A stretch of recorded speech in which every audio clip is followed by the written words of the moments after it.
Todo lo que querés escuchar. Comenzamos el día con los titulares, con la buena música, con la comunicación y todas las voces que te acompañan cada mañana. Radio Boom Show. Nuestro próximo programa.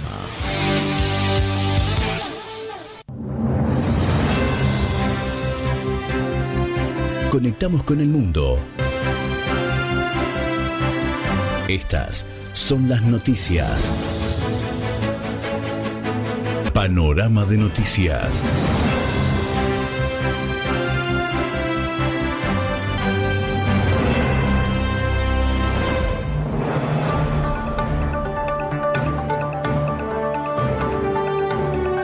Bienvenidos. Quien les habla, Mario Gutiérrez.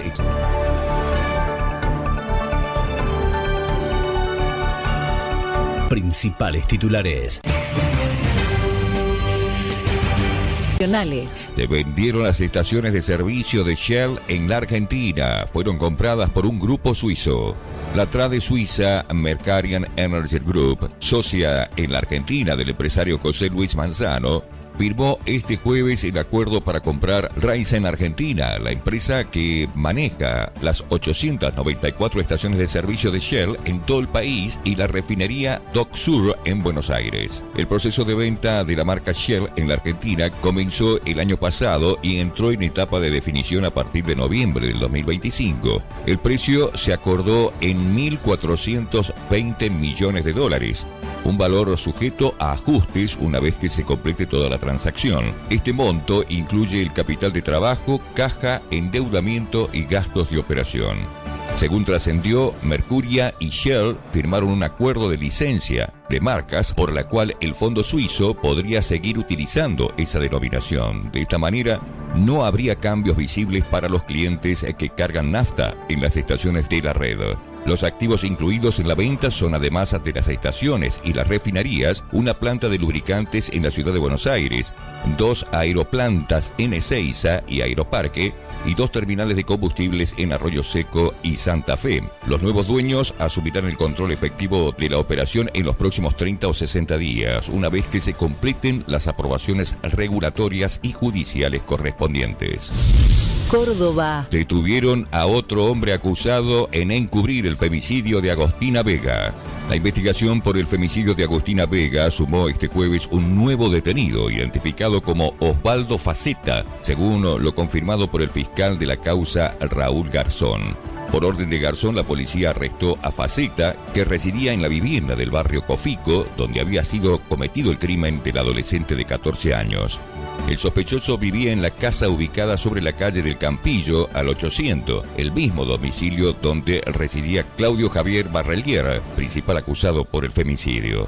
La imputación que cae sobre el detenido es de encubrimiento agravado. Además, al comenzar la investigación sobre este nuevo detenido, salió a la luz que la hija de Faceta está detenida por haber asesinado a puñaladas a su novio. La hija de Osvaldo Faceta, el segundo apresado por el femicidio de Agostina Vega, también está detenida por haber asesinado a su novio hace 6 años y medio atrás. Se trata de Evelyn Stephanie Faceta, quien el 19 de diciembre del año 2019, cuando tenía 21 años de edad, mató de una puñalada en el cuello a Sergio Galván, de 34 años de edad. El hecho sucedió en una vivienda de la ciudad de Córdoba, ubicada en la calle Jomamay, al 1335 en el barrio General Bustos, que ambos compartían. La fiscal de segundo turno de violencia familiar, Bettina Cropi, había imputado a la joven por homicidio calificado por el vínculo luego de haber ordenado su detención. La tragedia se había originado en aquella ocasión luego de una fuerte discusión. Hoy detienen al padre de esta mujer condenada y el abogado defensor de Faceta, el doctor Javier Medina Allende, habló en una conferencia de prensa. El cargo que le han imputado es encubrimiento agravado por ser femicidio. Claro. Y es lo único que sé. Sé que lo van a trasladar ahora, según me han informado, a la unidad judicial número 13 para que lo revise un médico y el médico dictaminará si va a la UCA o a Bower. Yo particularmente he pedido y he hablado acá con la gente que lo lleven a Bower por una cuestión de seguridad. Por lo cual, indagatoria ahora. Muy mal, está muy mal, no entiende por qué está. No saben. ¿Lo pudieron indagar? No lo van a indagar hoy. No. Yo mañana me voy a hacer presidente en la fiscalía del doctor Garzón y ahí me dirán la fecha en que piensan indagarlo. ¿Qué es lo que le... Que está muy mal, está muy bajoneado, de hecho se le sacaron las cosas que le sacaron a él, y que no sabe por qué está. Que no puede creer. Les quiero aclarar una cosa, que yo no la tenía muy clara y ahora pedí que me la aclarara especialmente. Él se va del kiosco a las 5 de la mañana a la casa de la madre de la nena porque le pidió que la fuera a ayudar a buscar a la nena. Y después volvió. Volvió a la casa de esta casa de Cofico, que fue con un amigo, se tomaron un par de cervezas y volvió a la casa de la... A las 8 de la mañana volvió a Cofico, más o menos alrededor de las 8 de la mañana. Sí, estuvo 3 horas. No me dijo, él me dijo que fue a verla a Melissa. Melissa se llama la mamá de... Sí.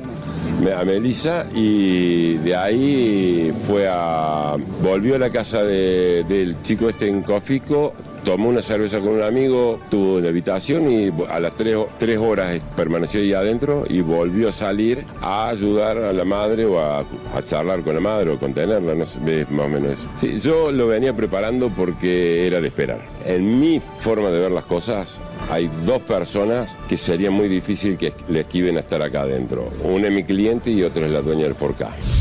Nacionales. El gobierno cruzó a los gremios universitarios por el paro, acatamiento dispar y muy poca adhesiones. La Federación de Docentes de las Universidades aseguraron que la segunda jornada del paro nacional de 48 horas, convocado para esta semana, registró un acatamiento casi total en las universidades públicas en todo el país.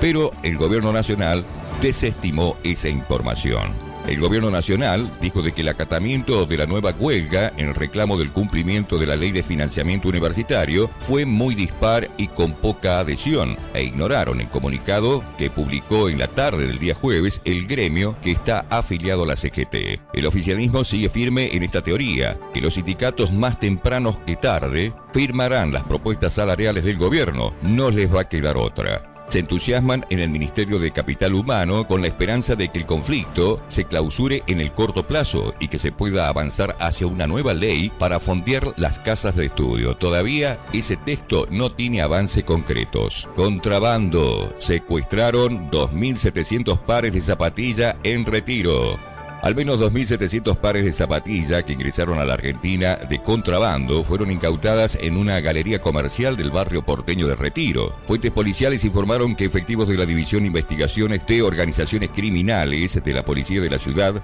concretaron 12 allanamientos en locales ubicados en la avenida Ramón Mejía al 1400 en el centro de Transpordo, tras la orden del juzgado en lo penal económico federal. Los investigadores contactaron de que en esos negocios se vendían productos que arribaron al país de manera irregular, en infracción a la ley 22.415 del Código Aduanero.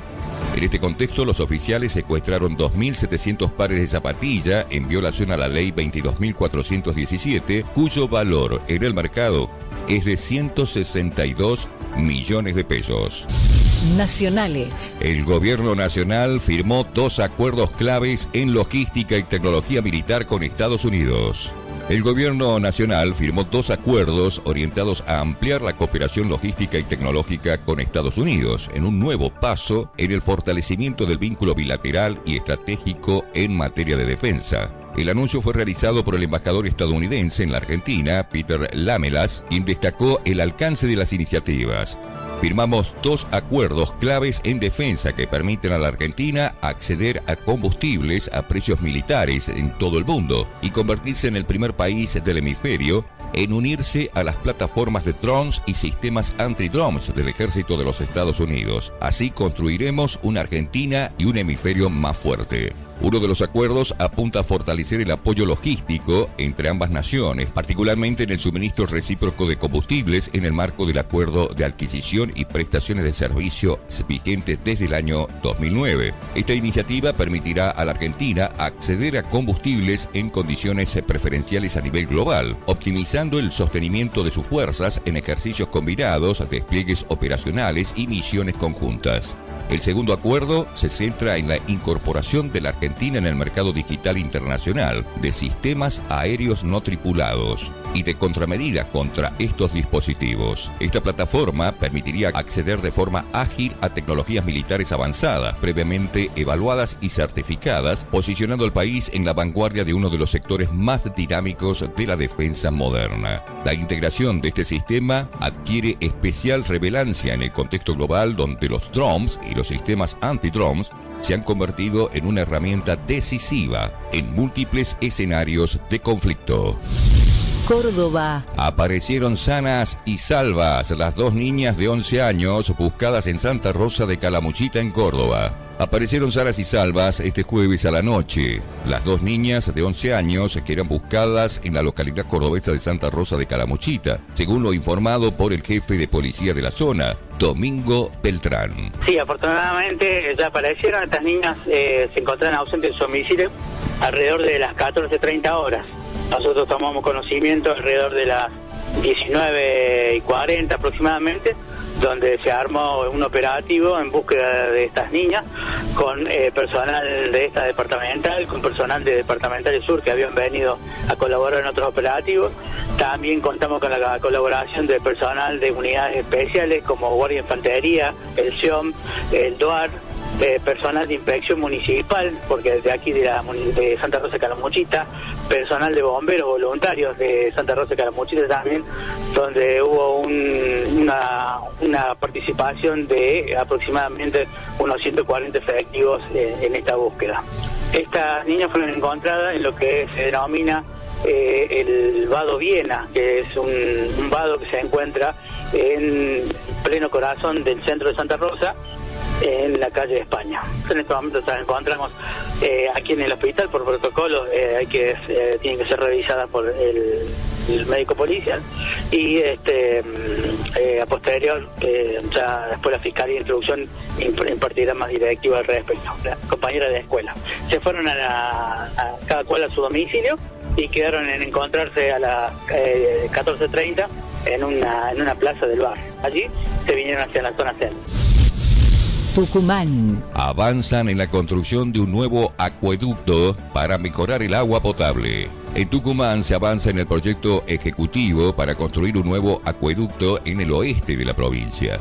La obra tiene como objetivo mejorar el caudal y la calidad de agua potable en Anfamá, El Ciambón, Raco, San Javier y Yerba Buena. El titular de la Sociedad de Aguas del Tucumán, Marcelo Capoño, estimó que los estudios técnicos finalizarán antes de fin de año, permitiendo definir los costos e iniciar la búsqueda de financiamiento. Por su parte, el secretario de Obras Públicas, Claudio Bravo, detalló que se prevé modernizar tomas históricas y ampliar la capacidad del actual acueducto de Anfama construido en la década de 1940. El Gobierno Nacional desmintió una operación periodística de Clarín sobre la supuesta venta de una base naval en Mar del Plata.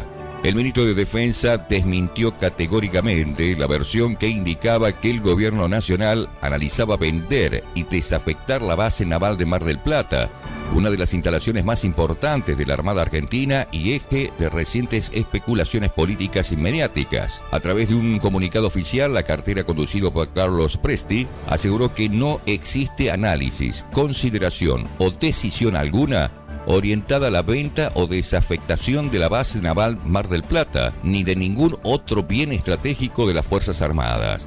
La aclaración llegó luego de que distintos medios difundieron versiones sobre una supuesta intención del Gobierno Nacional de avanzar sobre ese predio a partir de la creación de un plan de adecuación de requerimiento militar argentino ARMA. Desde Defensa sostuvieron que las informaciones difundidas por el medio como Clarín no tienen sustento de ningún documento oficial, ninguna instrucción cursada por las Fuerzas Armadas ni ninguna política en curso. Además, atribuyeron ese rumor a especulaciones de origen político local que no se corresponden con la información oficial. La controversia había tomado fuerza tras la publicación del artículo que vinculaba el decreto 314/2026 con la posibilidad de vender terrenos militares estratégicos para financiar el requerimiento de las Fuerzas Armadas. Sin embargo, el Ministerio remarcó con el espíritu de esa norma es precisamente lo contrario, es armar más eficientemente a la defensa nacional del país.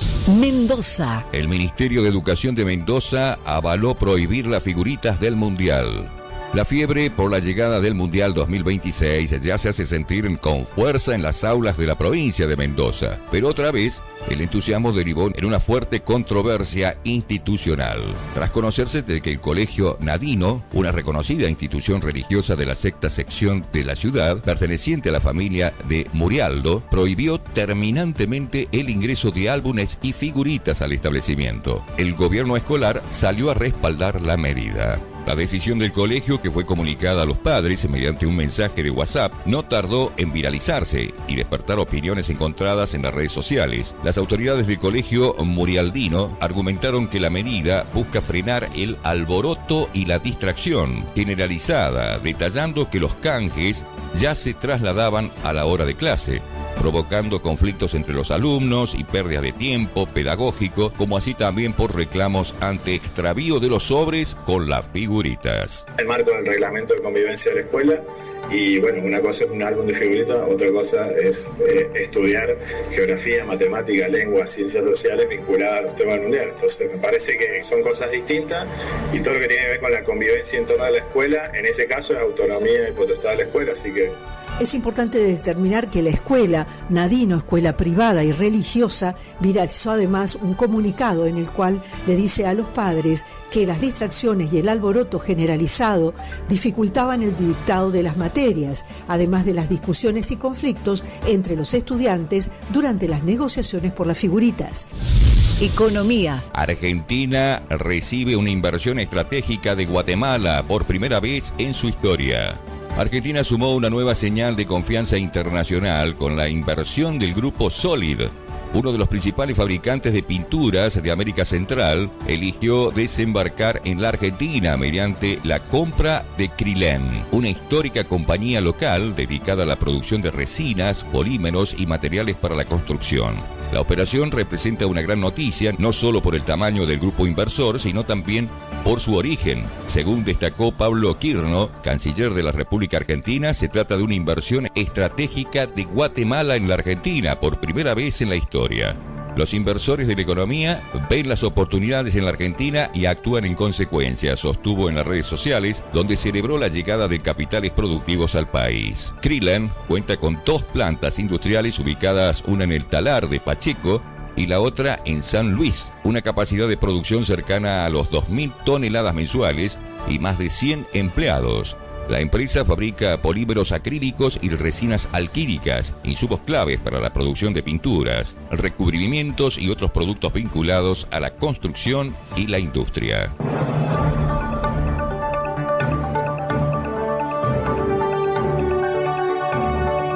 Llegamos al final.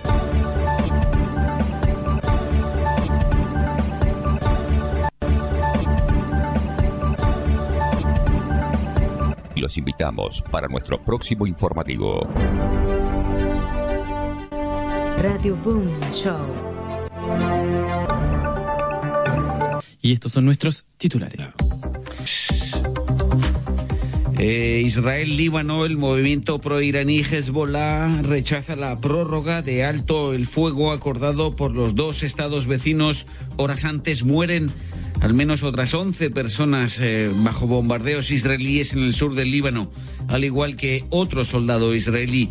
Rusia se opone a que la Unión Europea se convierta en bloque militar, afirma Vladimir Putin. Invita a la vez al presidente Zelensky a Moscú. Ucrania, entre tanto, reanuda su proceso de adhesión al bloque occidental. Bruselas, que a la vez se mantiene firme junto a Armenia en cruciales legislativas el domingo bajo la presión del Kremlin. En esta última edición, Américas, el Consejo Noruego para los Refugiados coloca a Colombia, Ecuador y Honduras en la lista de las 10 peores crisis humanitarias más olvidadas del mundo. Y la recta final de la segunda vuelta de la presidencial en Perú a partir de noticias. يجب أن يكون وقف إطلاق النار شاملا فلا تجزئة بين الجنوب وباقي لبنان. Horas después de que Israel y el Líbano acordaran en Washington renovar el cese el fuego, la creación de denominadas zonas piloto bajo control del ejército libanés, el mensaje del líder del movimiento chiita pro-iraní, Naim Hassem, exigía hoy un cese el fuego global. la retirada del ejército israelí del sur del Líbano. Otro tanto pedían más temprano los guardianes de la revolución iraníes. Hezbollah informó a las autoridades de su rechazo a ese cese el fuego. La prensa estatal libanesa acusaba de haber violado al menos esa tregua 3 veces, la prórroga acordada la noche pasada. Mencionando a Israel, en cuanto al presidente libanés, Joseph Aoun declaró que el acuerdo representa la última oportunidad, dijo, para un cese el fuego global con Israel. La crónica más temprano, corresponsal en Beirut, y a media tarde, Joan Cabasés Vega. La supuesta tregua que rige en Líbano es invisible sobre el terreno. Nuevos ataques sobre el sur han causado 10 víctimas mortales en una campaña que ha matado a más de 1.000 personas desde el inicio del alto el fuego. También se registra hoy la destrucción de viviendas en Tibnin, justo en el límite del territorio ocupado. Por su parte, Hezbollah mantiene los disparos contra el norte de Israel. Lo hace mientras su líder, Naim Qassem, rechaza del todo el proceso diplomático impulsado por Estados Unidos. La milicia, advierte Naim Qassem, no se replegará hacia el norte ni tampoco entregará las armas mientras Israel siga ocupando parte del país. Consciente de ello, el presidente libanés Joseph Aoun ha enviado un aviso a navegantes. Afirma que negociar es la última oportunidad, dice, para alcanzar una tregua completa, y pide evitar dar pretextos a Israel para seguir en Líbano. Beirut, Joan Cabasés Vega, comentario, análisis a continuación de Antonio Alonso Marcos, profesor de Relaciones Internacionales en la Universidad San Pablo, el CEU, en Madrid. Lo que hace Israel es forzar, digámoslo así, el compromiso de las Fuerzas Armadas del Líbano para patrullar por la parte sur del Líbano, entre el río Litani y la frontera norte de Israel, para evitar que los militantes de Hezbollah puedan atacar desde allí al territorio de Israel. Pero ya digo, es papel mojado porque no depende eso ni de Israel ni de Líbano. Depende de Hezbollah y en última instancia depende de Irán. Entonces, pues es un acuerdo que va a ser muy difícil de cumplir. Más al este, la guerra de baja intensidad de Irán y Estados Unidos y muchas novedades en el frente bélico este día, tan solo este mensaje. دشمن خبیث حال چه در مصاف با فرزندان. Con motivo del aniversario de la muerte del fundador de la República Islámica, el Ayatollah Khomeini, el actual guía supremo iraní, el presunto Mojtaba Khamenei, que sigue sin aparecer en público, hizo leer un comunicado en el cual afirma que Irán ha infligido un revés humillante a Israel y Estados Unidos, a los que acusó de paso de querer dividir a la nación iraní.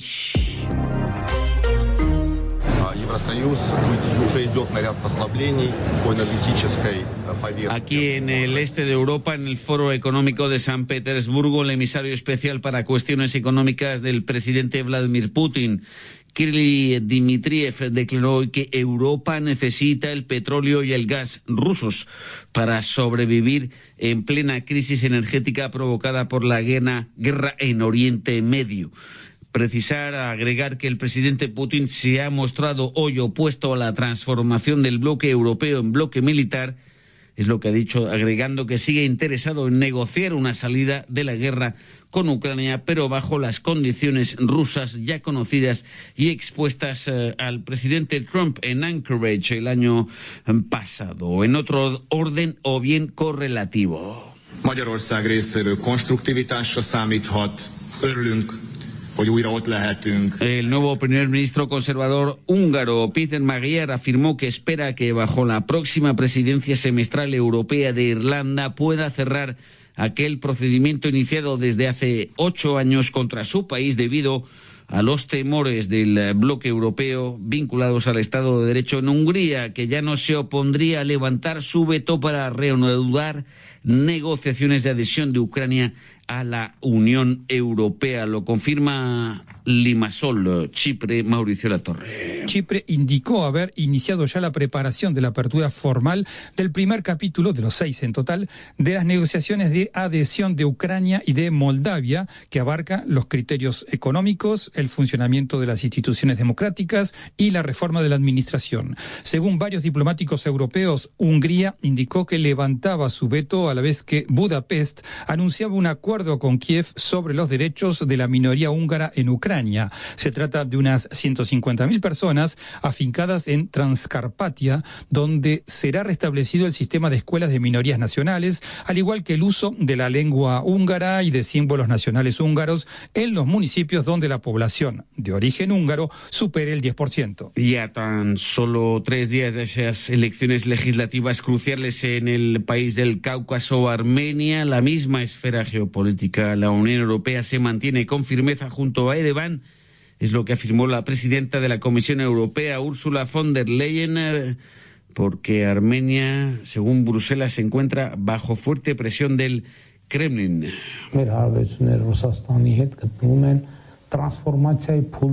El primer ministro Pashinyan, armenio, afirmaba esta semana en tono optimista que esas relaciones de Armenia con Rusia atraviesan una fase de transformación, aunque Moscú no lo entiende del mismo modo. Precisiones, Paula Estañol. Ex República Soviética con vínculos históricos con Rusia, Armenia es objeto hoy de amenazas por parte de Moscú, que se esfuerza en impedir el acercamiento de Ereván con la esfera occidental bajo el impulso del primer ministro saliente Nikol Pashinyan, favorito en los sondeos. La visita a Armenia el mes pasado del presidente Zelensky de Ucrania desató la ira del Kremlin, que sobre la marcha prohibió temporalmente la importación de numerosos productos armenios, amenazó con suspender sus exportaciones de petróleo y de gas a precio rebajado y llamó a consultas a su embajador en Ereván. Beneficiaria desde hace tiempo de la generosidad rusa, Armenia, que alberga todavía una base militar rusa, adoptó en 2025 una ley que contempla entablar un proceso de adhesión a la Unión Europea y el mes pasado firmó un acuerdo de cooperación con Estados Unidos, irritando todavía más al Kremlin. Que esos fujimoristas no vuelvan nunca más, que ese legado de crímenes, violencia, corrupción, explotación, impunidad se acabe. Vamos a recuperar la paz, la tranquilidad y el orden. Tengo los pantalones bien puestos.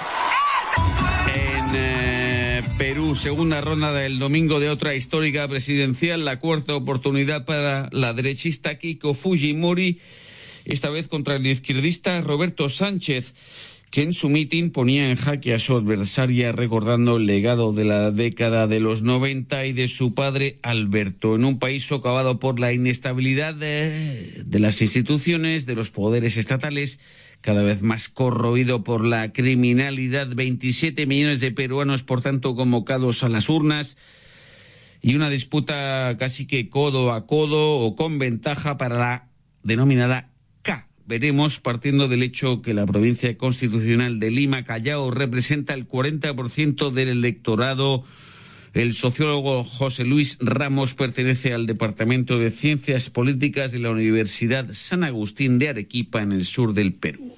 En el Perú no hay una polarización entre la extrema derecha y la izquierda como existe en Colombia, como existe en Chile y en otros países, ¿no? El Perú se sigue ubicando más o menos al centro, y entonces para conquistar los votos en las propuestas, ambos candidatos han decidido acercarse al centro. En Lima es muy difícil porque en Lima se ha instalado la cultura de que si uno es pobre es por responsabilidad propia, ¿no? Y que todos podríamos salir de esa pobreza con esfuerzo, con imaginación. Entonces allí incluso los sectores populares apoyarían un discurso de derecha, ¿no?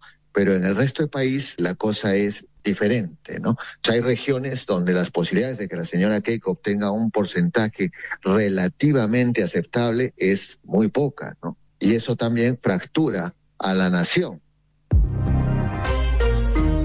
It sort of collapsed, and we're going to handle that as soon as we've finished. I like to do one thing at a time. Cuba está colapsando, es una nación fallida, pero nos vamos a ocupar de ella, afirmó en el despacho oval de la Casa Blanca este jueves el ineludible presidente Donald Trump. Washington colocaba al mismo tiempo al presidente Díaz-Canel bajo sanciones económicas, al igual que otras personalidades del régimen, por ejemplo, integrantes de la familia Castro. Horas después, un día de que la sanción de Estados Unidos aceleraran el repliegue de empresas extranjeras, como los sistemas de crédito internacional Visa y Mastercard. Comentario, análisis de Elías Amor, economista cubano en el exilio. Esas dos entidades suspenden pagos allí en la isla el sábado. el turismo ha caído en picado. Y asociado al turismo, pues están los servicios de estas tarjetas. Estas tarjetas, ¿quién las usa? Yo se lo voy a decir muy claramente. Son los turistas. Los cubanos no tienen tarjetas. Las decisiones de Estados Unidos y de Marco Rubio y todo eso, vale. Yo creo sinceramente que esas decisiones han llegado ahora y estas son cosas que ya se venían larvando desde tiempo atrás. La razón fundamental es que la economía cubana está en una grave crisis económica provocada por la incompetencia de los gobernantes. El Departamento de Estado en Washington reitera el apoyo al presidente boliviano Rodrigo Paz, anuncia más ayuda de emergencia. El Pentágono, encabezado por Pete Hegseth, anuncia que rechaza cualquier tipo de golpe contra el presidente boliviano. Seguimos en unos segundos más con otras breves de América Latina. Primero vamos con ese índice del Consejo Nacional Noruego de Refugiados. Enfoque. Las crisis en Colombia, Honduras y Ecuador entre las más olvidadas del mundo, según la ONG NRC, el Consejo Noruego para Refugiados, basado en Oslo. Forman parte esos 3 países de la lista de 10 lista anual que encabezan este año Sudán de nuevo y República Democrática del Congo. Enfoque con Asbel López. La lista de crisis de desplazamiento de población a nivel mundial la encabezan 2 países africanos, Sudán y la República Democrática del Congo. Pero luego vienen Colombia, Honduras y Ecuador. ¿Cuáles son las cifras del desplazamiento global en América Latina? Stine Paus, del Consejo Noruego para los Refugiados. Estamos hablando de más de 10 millones de personas desplazados en las Américas. Colombia tiene las cifras más altas en la región. En el año pasado, el 2025, alrededor de 1.6 millones fueron afectados por conflicto en Colombia. Con los datos que tenemos, se puede decir que al menos 300,000 personas han sido desplazados en Ecuador los últimos años. En Honduras, más de 400,000 personas han sido desplazadas debido a la violencia en algún momento en su vida. Según el Consejo Noruego para los Refugiados, el crimen organizado y los grupos armados explican gran parte de este fenómeno. Las poblaciones son víctimas de amenazas, reclutamiento forzado y violencia en general. Estas crisis de desplazamiento en Colombia, Honduras y Ecuador están, sin embargo, entre las más olvidadas del mundo, denuncia el Consejo Noruego para los Refugiados. Estas crisis son olvidadas en el sentido que reciben muy poca atención mediática, pero también poca atención a nivel internacional, político y también financiero. Se requiere apoyo internacional para atender a las necesidades humanitarias, que son las consecuencias del desplazamiento, y esta financiación está actualmente muy bajo. El promedio entre estos 3 países es un 15% de las necesidades que están financiadas actualmente. A nivel global, la financiación para afrontar crisis humanitarias está bajando, pero esta ONG advierte que la distribución de los recursos no está necesariamente basada en necesidades, sino en intereses políticos. Por eso están tratando de visibilizar las crisis que tienen necesidades altas, pero no reciben la suficiente atención. Stine Paus cita el caso de Ecuador. Ecuador es un ejemplo importante que tampoco ha sido priorizado últimamente por los fondos humanitarios de Estados Unidos, mientras vemos que hay necesidades humanitarias que se están aumentando. Escucharon a Stine Paus, directora regional para América Latina del Consejo Noruego para los Refugiados. En India, el primer ministro Narendra Modi recibió a la presidenta de Venezuela interina, Delcy Rodríguez, reforzando en esta visita de 5 días su papel de país exportador de petróleo. La justicia prohíbe en Colombia al candidato de la derecha dura, favorito para la segunda vuelta Espriella, utilizar la malla, la camiseta del equipo nacional para hacer campaña, y dejan a esta hora 4 cuerpos decapitados frente al Congreso Estatal en Guerrero, en México. Hasta aquí, el resumen diario de noticias.